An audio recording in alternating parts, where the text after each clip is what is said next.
बिहे गर्नुपर्छ लेखेकै छ भन्ने जे पर र त्यस कारणले गर्दा अनि गृहस्थमा दान पुण्य धर्महरू यस्तै यस्तै पूजा कर्महरू गर्दै रहनुपर्छ। वानप्रस्थ समय भएपछि यो आफूले जम्माजाल गरेकोलाई बिस्तारै घटाउँदै जानुपर्छ। सन्यास आश्रममा केही चिताउनु हुँदैन, प्रेमसित भगवानको भजन गरेर बस्नुपर्छ। जय जय गोविन्द जय घनश्याम धनुषधारी सीताराम। जय जय गोविन्द जय घनश्याम धनुषधारी सीताराम। जय जय गोविन्द जय घनश्याम नीलकली पर राजा राम मुरली मनोहर माधव श्याम। नीलकली पर राजा राम मुरली मनोहर माधव श्याम। जय जय गोविंद जय घनश्याम धनुषधारी जय हो। जय जय गोविंद जय घनश्याम धनुषधारी सीताराम।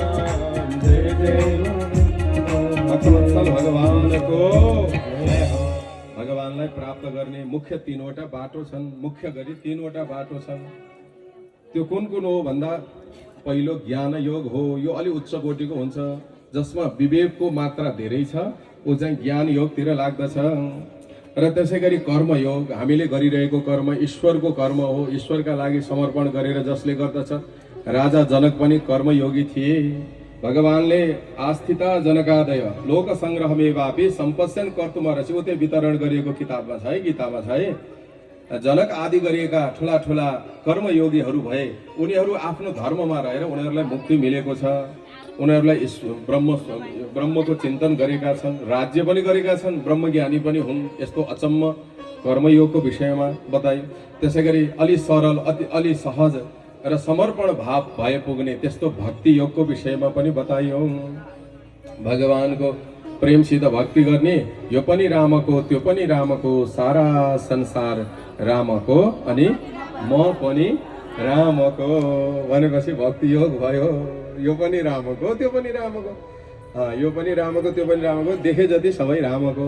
हुन चाहिँ के भएको छ, यो पनि मेरो हो त्यो पनि मेरो हो, सारा संसार मेरो हो म पनि मेरो हो भन्नु पर्थ्यो। यो पनि रामको भक्त त्यो पनि रामको, यो पनि रामको भक्त त्यो पनि रामको, सारा संसार रामको म पनि रामको।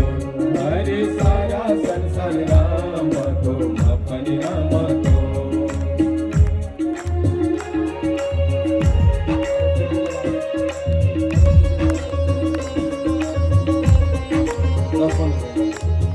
जय हो ताली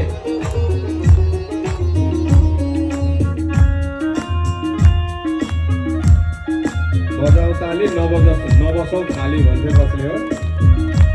बजाऊ ताली नबसौ खाली। जय हो हरि बोल हरि बोल।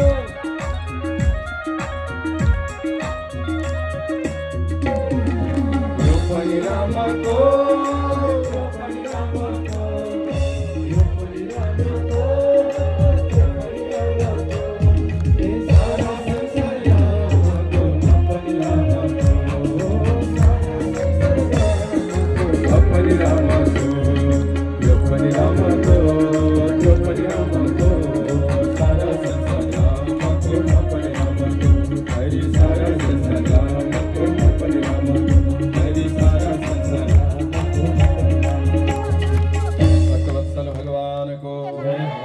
अनेक तत्त्वहरूलाई गणना गर्दै गर्दै परम तत्त्वमा पुग्ने योगलाई सांख्य योग भनिन्छ।